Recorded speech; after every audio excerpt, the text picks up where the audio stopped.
Bueno, eh,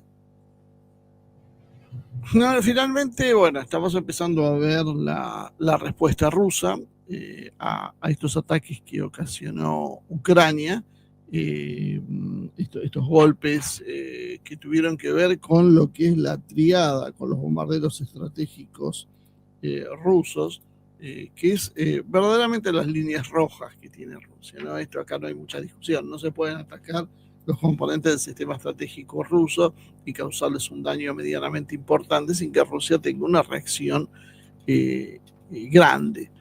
Y lo que ha sucedido es que, bueno, Rusia básicamente ahora lanzó una gran ofensiva, una aplastante ofensiva, tal vez podríamos decir, donde empezó a mostrar algo que explicamos muchas veces. ¿Cuál era la diferencia entre una operación militar especial y una guerra abierta? Y Rusia todavía no está en la etapa de la guerra abierta, pero está entrando en modo guerra. La operación militar especial era una operación que le había explicado Putin, era contenida, era quirúrgica, era limitada, pero bueno, mucha gente decía, no, eso es mentira, es una guerra, guerra es guerra, guerra es todo.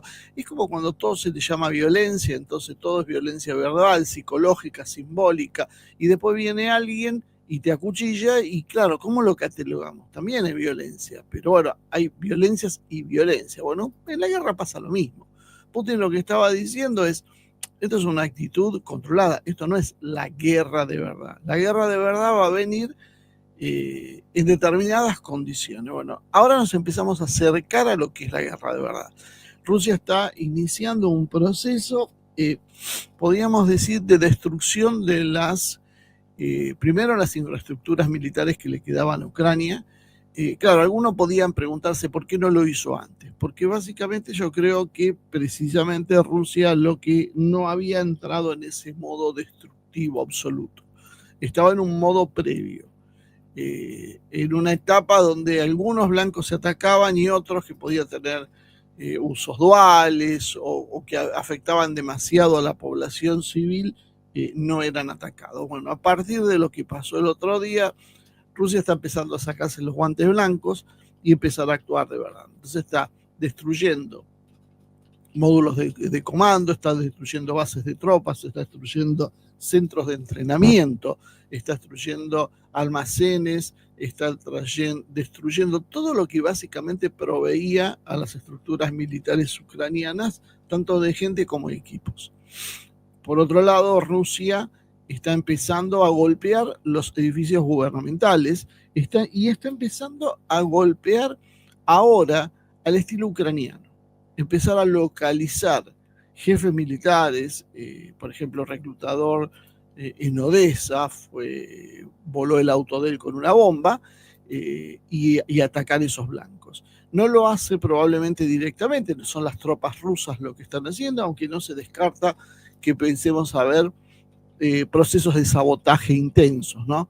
Pero por ahora lo que está viendo son las organizaciones de resistencia, bueno, la resistencia que son ucranianos, pero en realidad hostiles con el gobierno de Zelensky, bueno, están empezando a actuar y evidentemente han recibido el ok de Rusia para hacerlo y están empezando a actuar, como decíamos, contra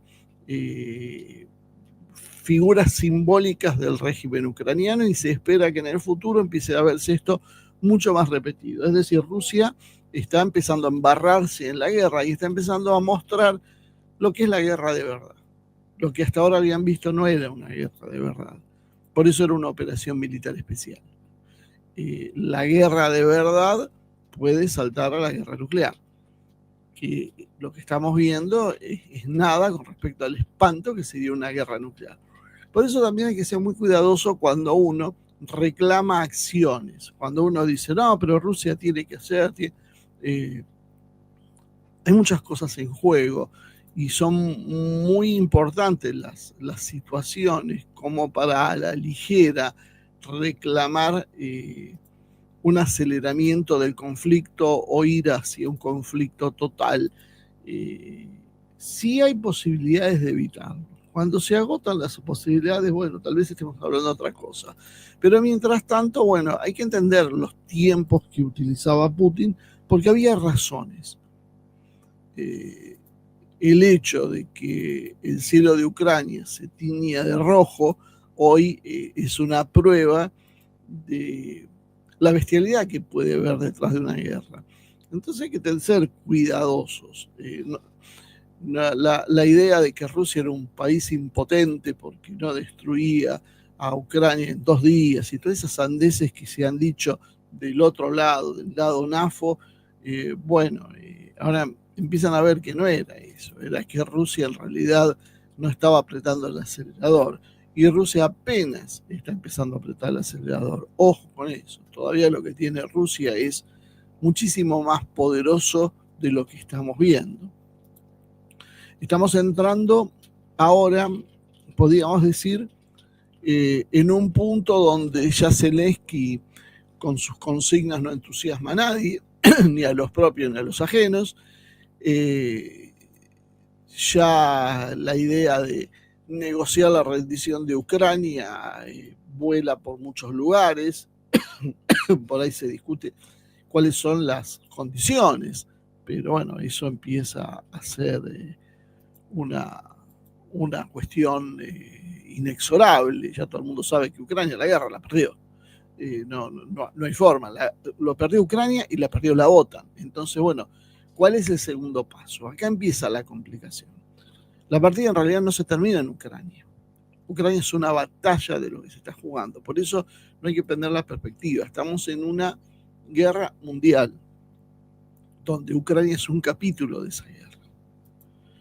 La OTAN ya se está preparando para un segundo escenario. ¿Cuál es el escenario que vendría? Bueno, básicamente puede ser Polonia, que si sucede eso sería básicamente algo que se transformaría en la nueva víctima de esta guerra. También tenemos, ¿querés apagar? El Báltico como una punta de lanza, Letonia, Estonia, Lituania, están dispuestos, parecería, a hacer carne de cañón, bajo las órdenes británicas. Aparece una Alemania rearmada, silenciosamente empieza a resurgir esa musculatura militar alemana, sin autonomía estratégica para colmo de males, sino como una herramienta del globalismo liberal. Y el Reino Unido, desde las sombras, empieza a prepararse para la guerra y lo dice abiertamente. Pero claro, no tiene peso en industria como era antes, aunque sigue siendo muy peligroso porque conserva el poder blando, tiene inteligencia y tiene una tradición de manipular la retaguardia de los demás.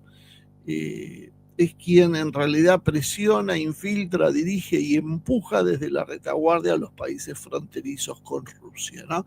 Y ese es el gran activo militar que tiene el Reino Unido.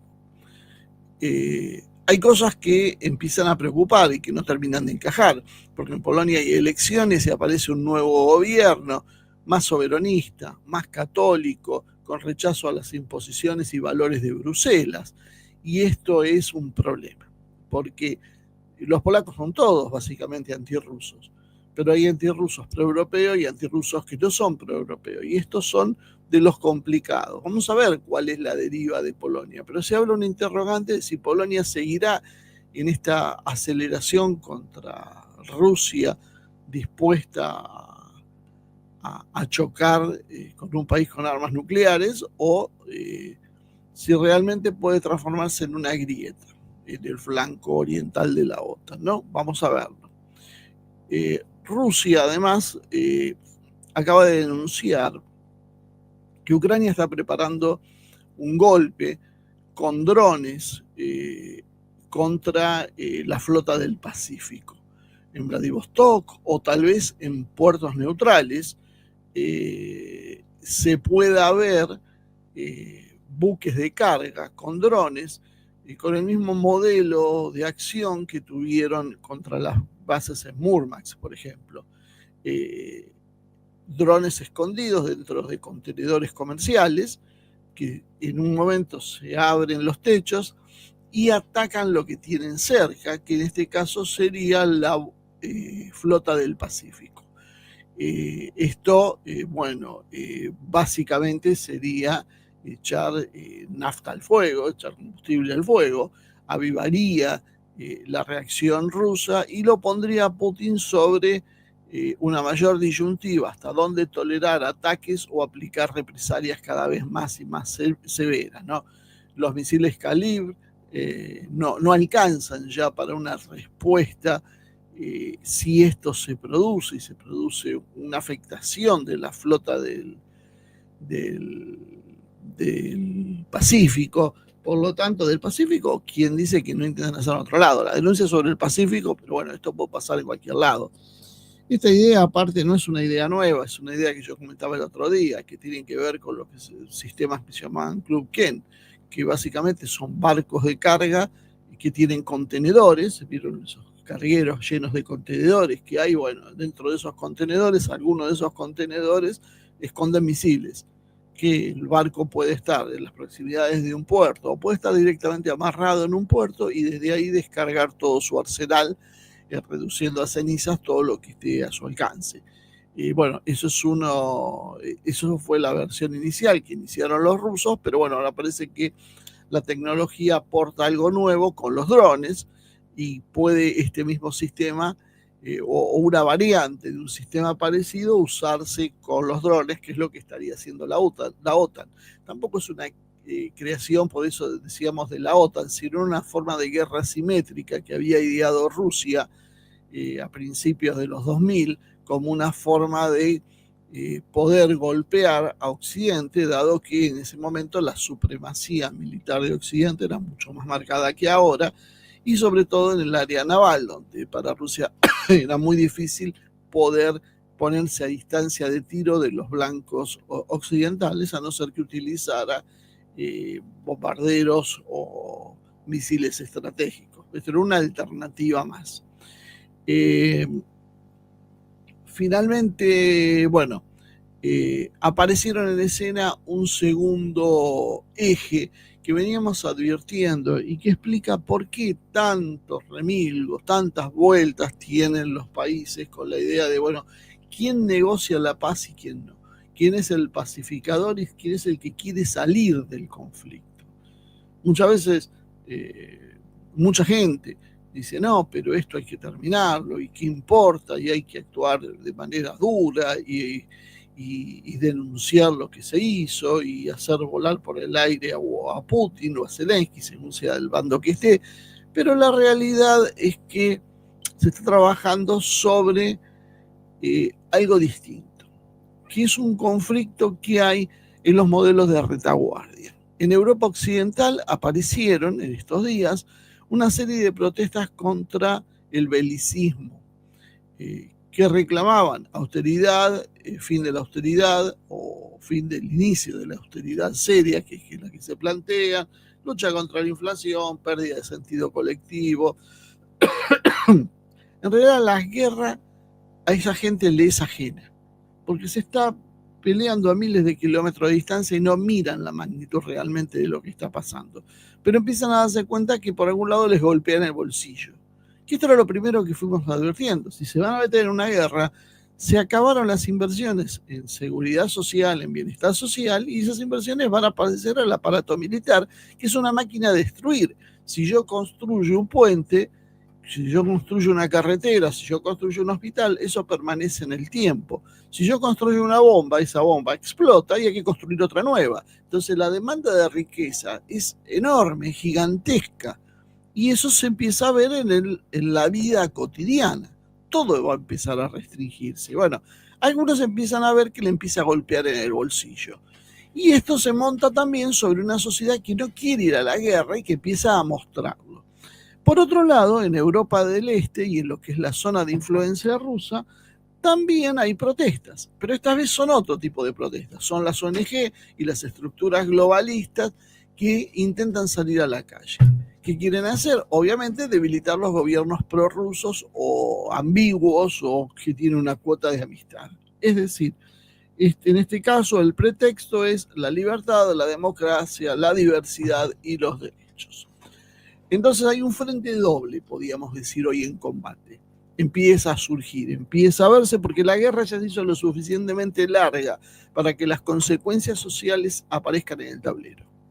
Cuando la guerra es relámpago, por eso Occidente, entre otras cosas, prefiere las Blitzkrieg, las guerras de alta intensidad pero de corto tiempo, no dan tiempo a la reacción social. Hoy, con una guerra de 3 años, la reacción social empieza a sentirse, sobre todo cuando las perspectivas son muchos años más de guerra, ya estoy diciendo mínimamente 5 años más, y que además con una guerra en escalada.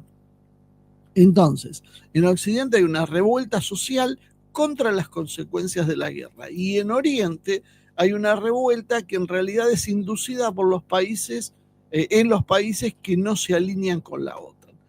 Entonces, no estamos en realidad en una guerra por Ucrania, es una guerra que podríamos decir tiene que ver con el control ideológico de Occidente y el alma europea, antes decíamos el alma rusa. A medida que vaya ampliándose eso, vamos a estar hablando de más pueblos. Rusia en realidad responde militarmente, eso lo vimos con lo que estábamos mostrando antes, con lo que ustedes van a ver en la mayoría de los medios de comunicación, la cantidad de blancos militares que van cayendo tras los ataques rusos, pero también Rusia responde en el plano simbólico. Y esto pone en evidencia la decadencia estratégica de la OTAN y el desgaste moral que hay en Europa junto con ese delirio expansionista que tiene el mundo anglosajón, ¿no? La OTAN en realidad no quiere paz, quiere prolongar el conflicto para redibujar las fronteras internas de Europa y consolidar el cerco estratégico sobre Rusia para el asalto final sobre Rusia. Este es el objetivo final que mucha gente que está a favor de Ucrania y de la OTAN lo niega, pero las pruebas están al canto. Uno ve las fronteras de la OTAN en los años 90 y las ve ahora y bueno, está bastante claro dónde están las fronteras, cómo se fueron desplazando hacia Rusia.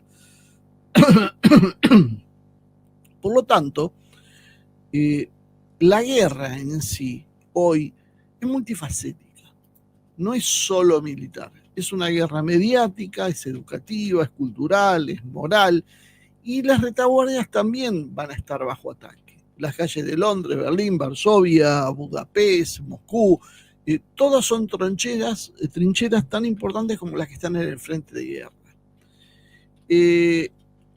¿Por qué llegó a esta conclusión? Bueno, 7 de junio, Londres, se produce la marcha Welfare Not Warfare.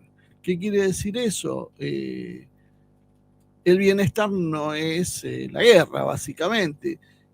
Esto es una consigna de la People's Assembly, la Asamblea del Pueblo, oposición simultánea a la austeridad y aumento del gasto militar bajo el gobierno laborista de Keir Starmer.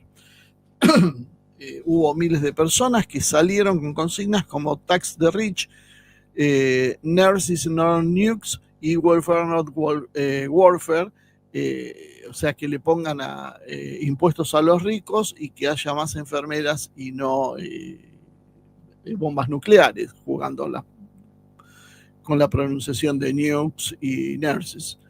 Esas cuestiones tienen que ver con los recortes de los servicios públicos mientras se destinan crecientes fondos a defensa y a la OTAN.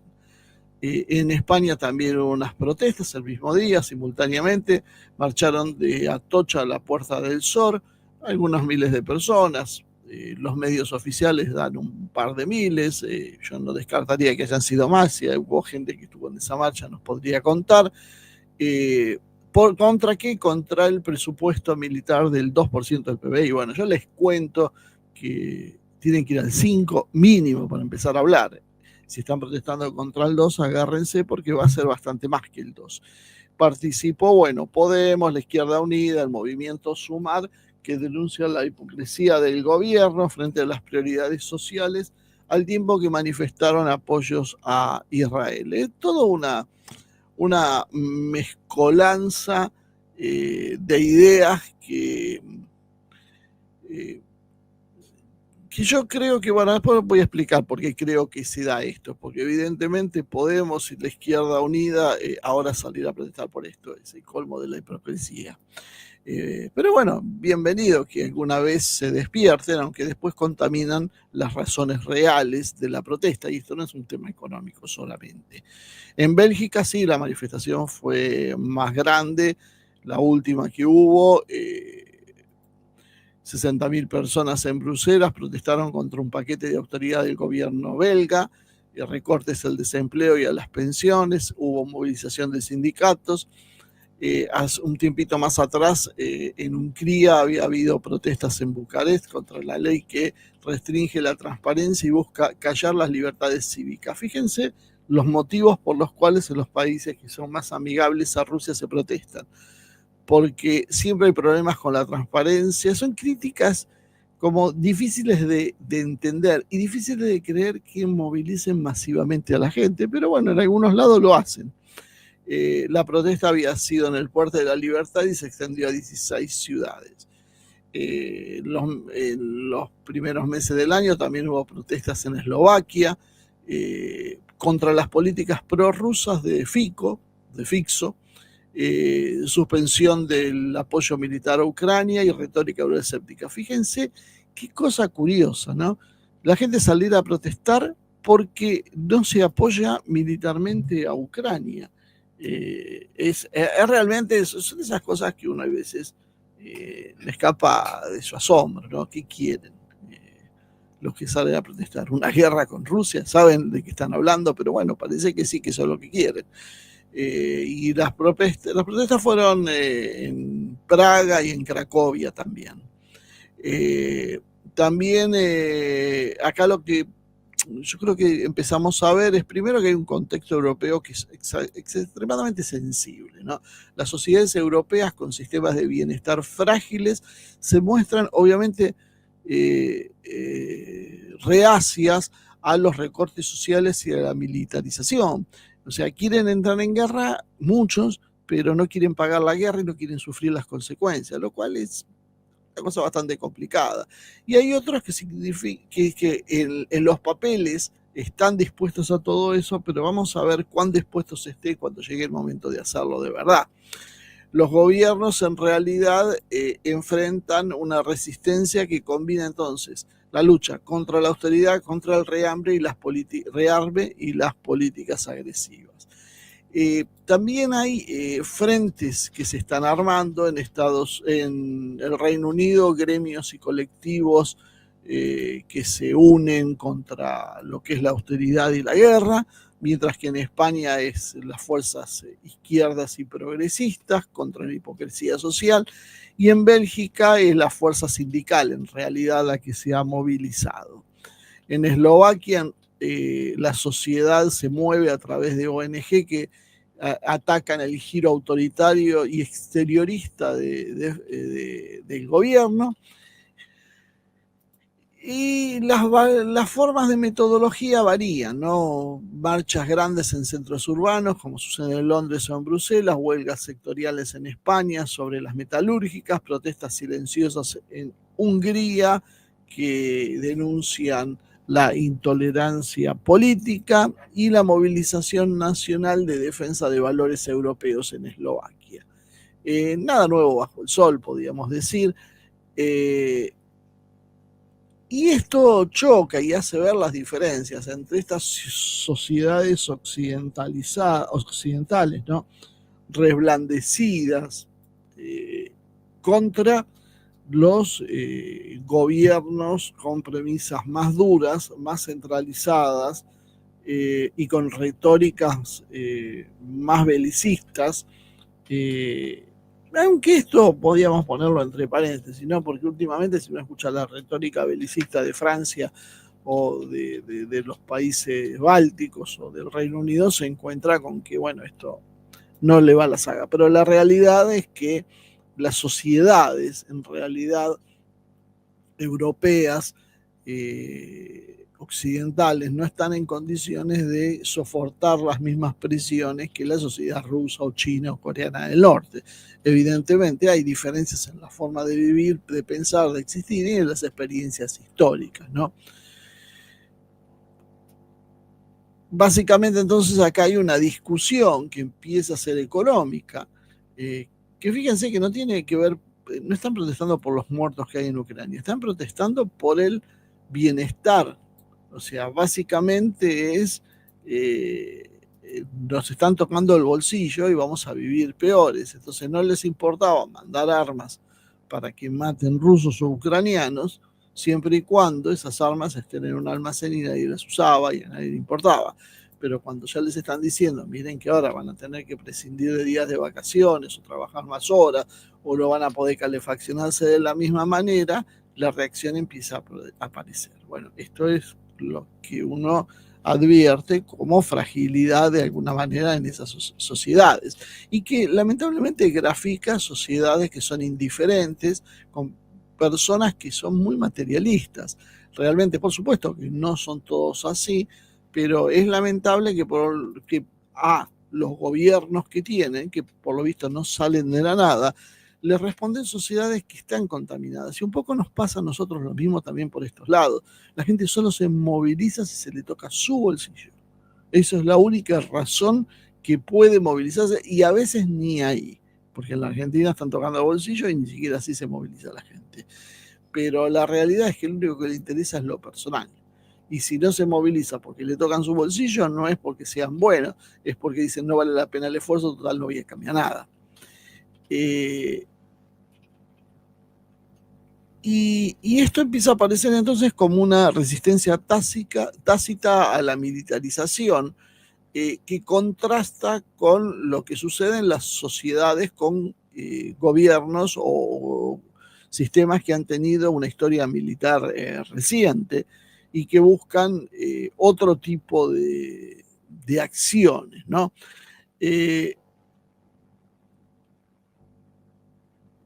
La tensión en realidad tiene que ver entre la resistencia popular y el intento estatal de mantener ese poder blando frente a modelos autoritarios que podían decirse en forma visible, ¿no? Y eso es lo que juega, por ejemplo, en Estados Unidos. Ha habido protestas ahora en California, donde han comenzado redadas en contra de la inmigración por parte de Donald Trump, y esto generó una disputa, gente que salió a la calle, incendio de autos, una serie de problemas que llega hasta el punto que Trump amenaza con desplegar la Guardia Nacional o usar los marines. La cuestión empezó en el Fashion District y en el Home Depot, donde aparentemente se han detenido cientos de inmigrantes indocumentados, y en lugares como Paramount y Compton estallaron protestas que se tornaron violentas, se lanzaron piedras, hubo incendios, se destruyeron autos, se atacaron propiedad privada y terminó la policía usando, en realidad no la policía, no sé bien quiénes eran, por el tipo de uniforme parecía guardia civil, no sé bien quiénes eran los que actuaron, pero las fuerzas de seguridad usaron gases lacrimógenos y granadas aturdidoras. Esto era como, esto produjo en realidad que el presidente Donald Trump firme un memorándum federalizando la Guardia Nacional de California, que tiene 2.000 efectivos bajo el título 10, sin el aval de Newsom, de Gavin Newsom, que es el gobernador de California, ¿no? El secretario de Defensa, Pete Hegseth, que andaba paseando por Asia y tratando de vender armas, manifestó que los marines están al alerta si los disturbios continúan. O sea, fíjense que la respuesta empieza a ser muy dura. O sea, no solo la Guardia Nacional, sino que además los marines empiezan a plantearse como una opción de represión interna. Newsom, el gobernador, dijo que la intervención está intencionadamente inflamada y dijo que eso solo va a escalar las tensiones, y la alcaldesa Karen Bass dijo que las protestas eran pacíficas y condenó las redadas de las fuerzas de antimigración porque genera terror en las comunidades de inmigrantes.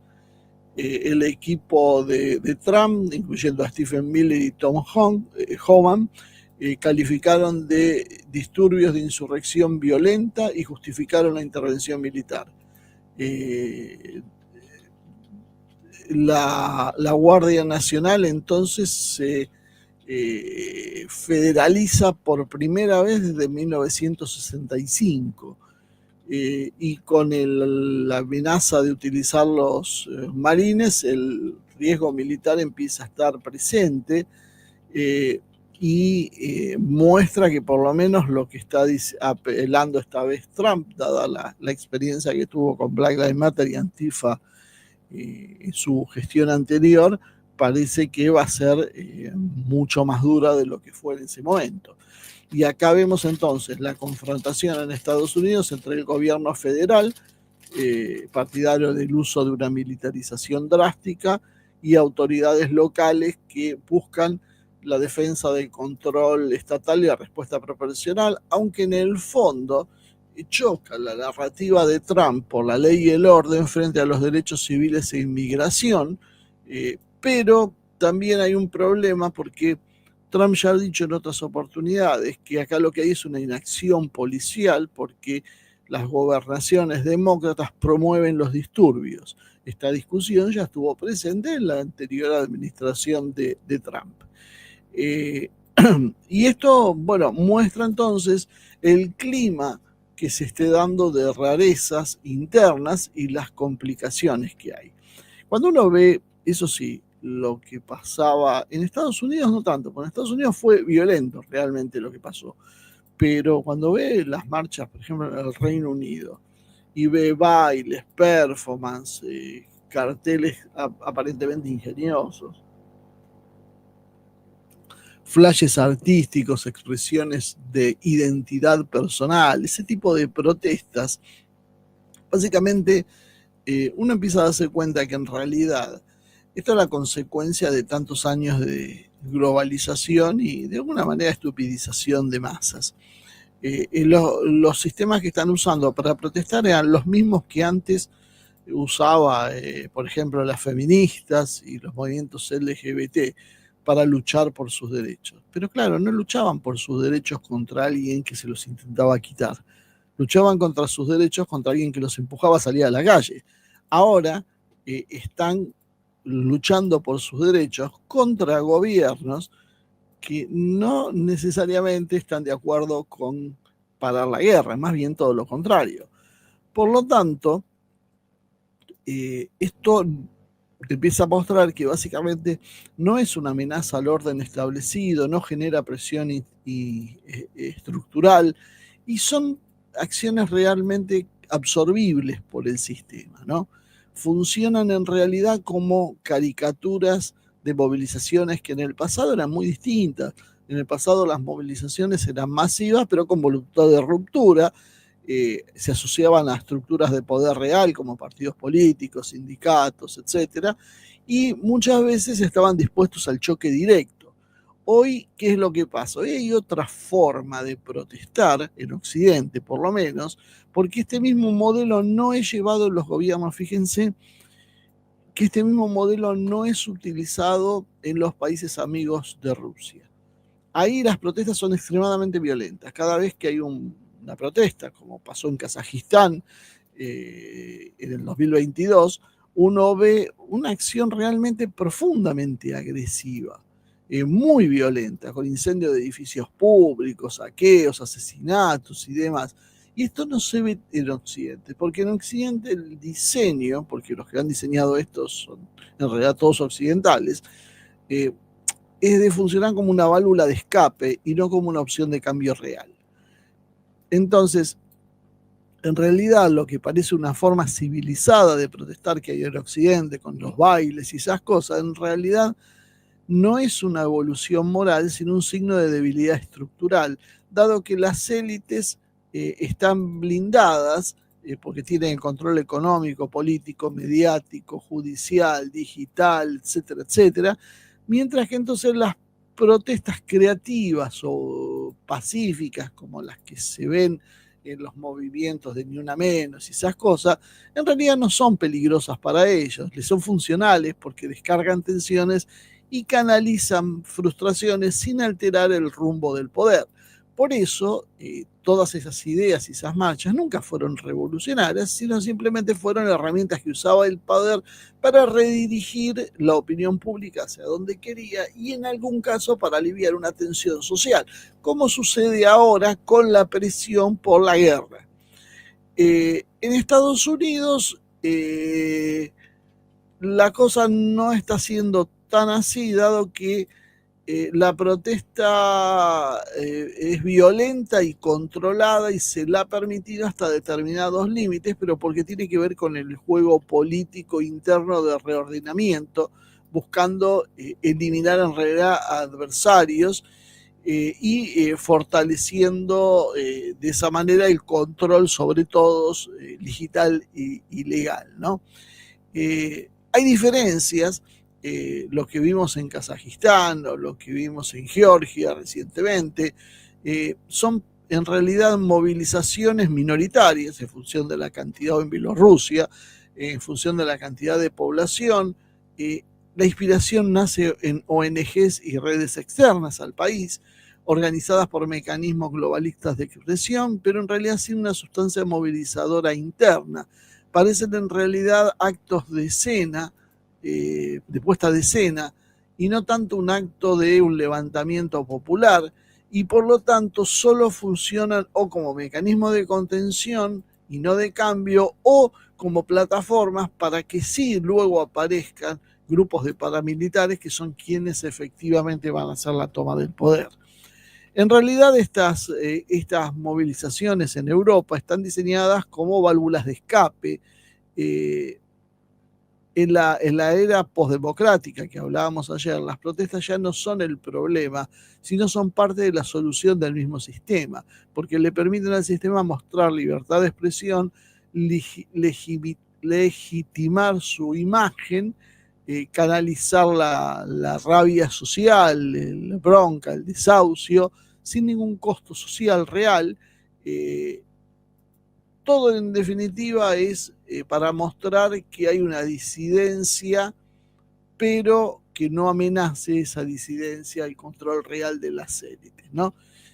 Lo que antes, en definitiva, era un grito colectivo que podía hacer temblar el sistema con la salida del pueblo a la calle y haciendo revoluciones, hoy básicamente es una coreografía para ganar likes en las redes sociales. La calle en realidad ya no es un lugar de disputas políticas, sino un decorado de la postpolítica. La protesta termina siendo entonces un placebo porque la calle ya no incomoda al poder. Las diferencias que hablamos entre Occidente y Oriente tienen que ver con que en el frente occidental se da una explosión de resistencia pasiva, antisistema, no violenta. La protesta se presenta como antibélica y contra la austeridad, pero sin romper del todo la narrativa oficial. Y ahí es donde está la clave. O sea, Rusia sigue siendo el malo de la película, aunque nosotros queremos que se ayude a Ucrania, pero bueno, tampoco queremos que nos saquen privilegios. Entonces, esa es la tensión social. Pero el malo sigue siendo Rusia para estas protestas.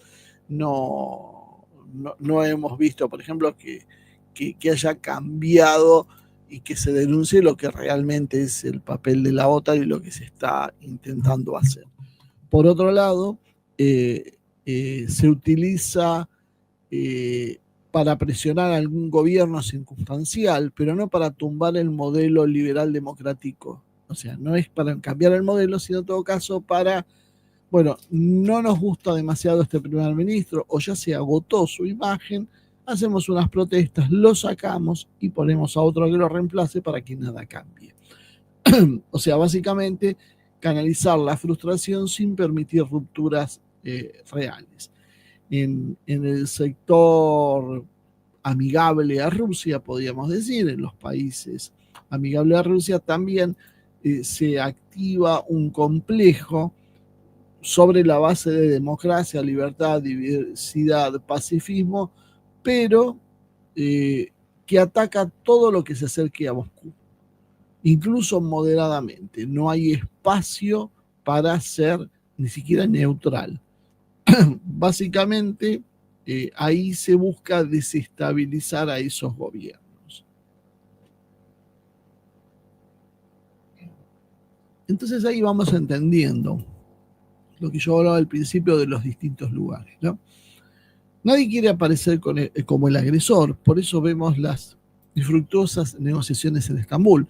¿Para qué vamos a ir a negociar a Estambul si no hay nada para negociar? Sin embargo, nadie se baja de la negociación y todos siguen diciendo, bueno, ni siquiera han conseguido hacer el intercambio de prisioneros. Rusia terminó diciendo de cadáveres. Rusia terminó diciendo, bueno, que los cadáveres que ellos tienen se los devuelven a los ucranianos y los ucranianos no los aceptan.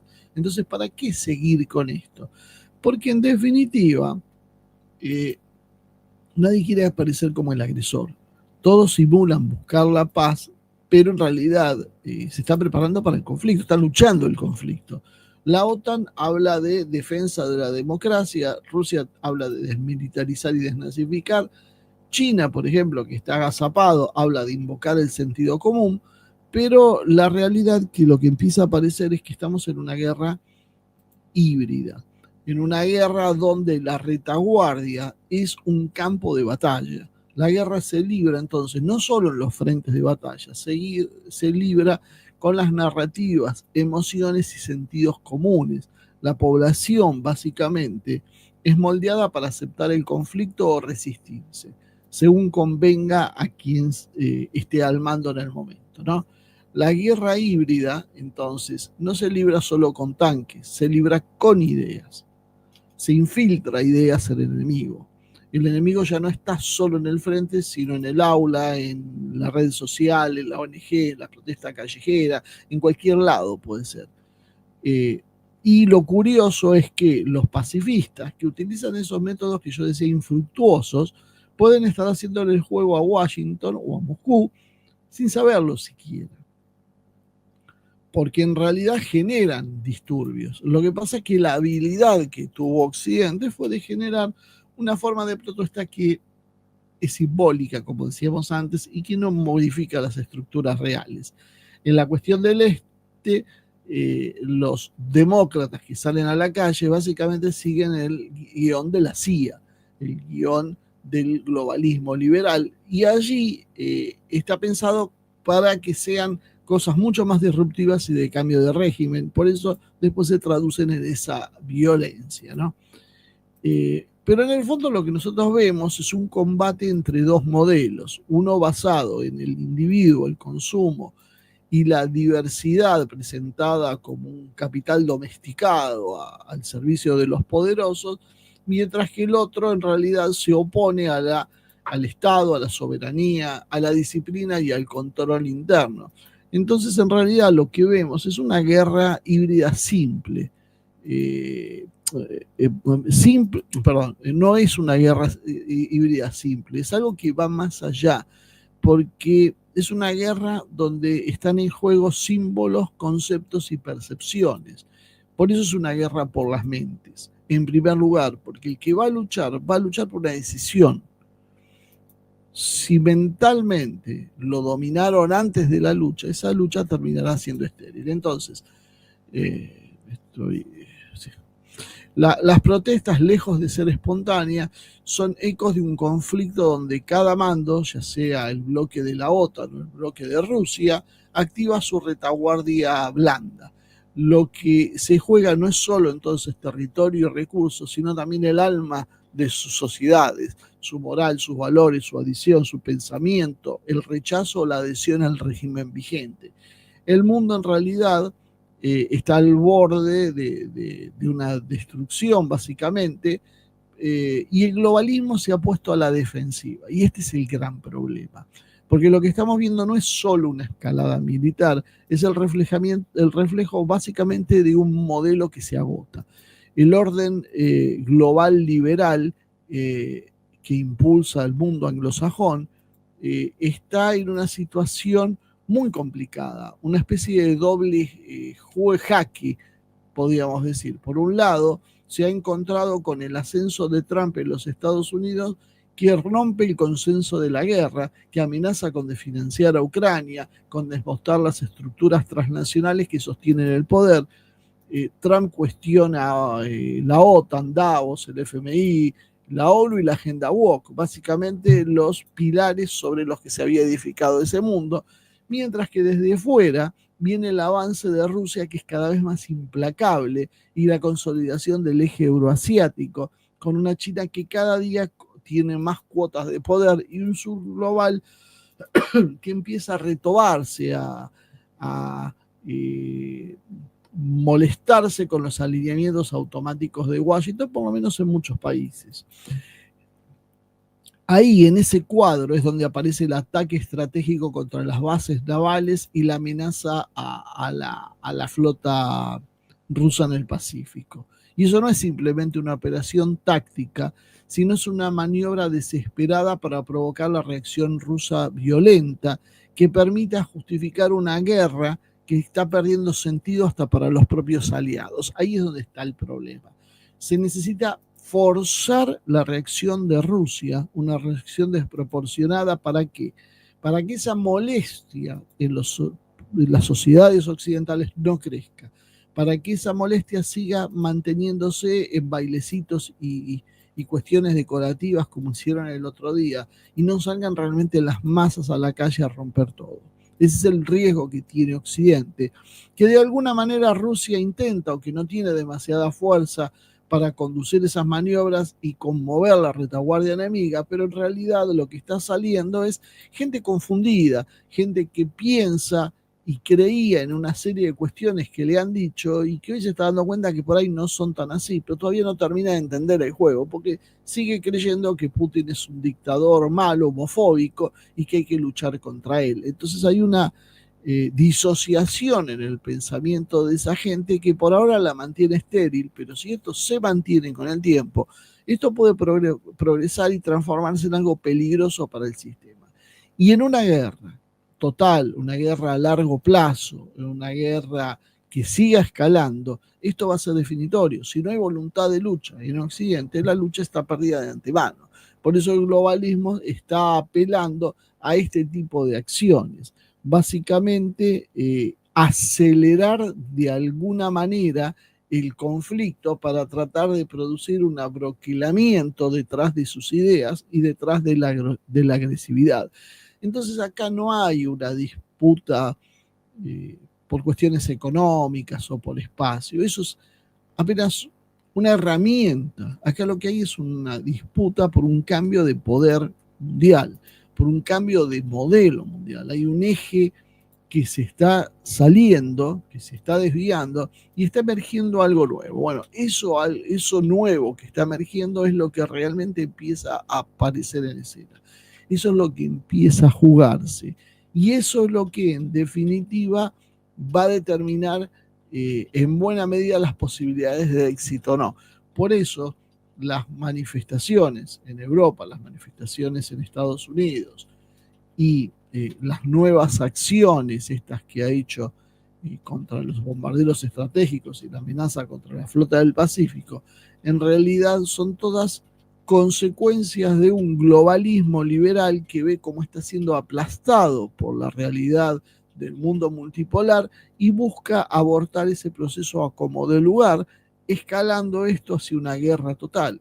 La forma es, bueno, desestabilizando gobiernos, desestabilizándolo a Trump, desestabilizando gobiernos pro-rusos o amigables a rusos, mientras que en Europa Occidental empieza a ver cómo se le resquebraja su sociedad. Por ahora, en una forma inconsistente, dado lo absurdo de este tipo de protestas, lo ridículo que es salir a bailar en la calle y hacer coreografía.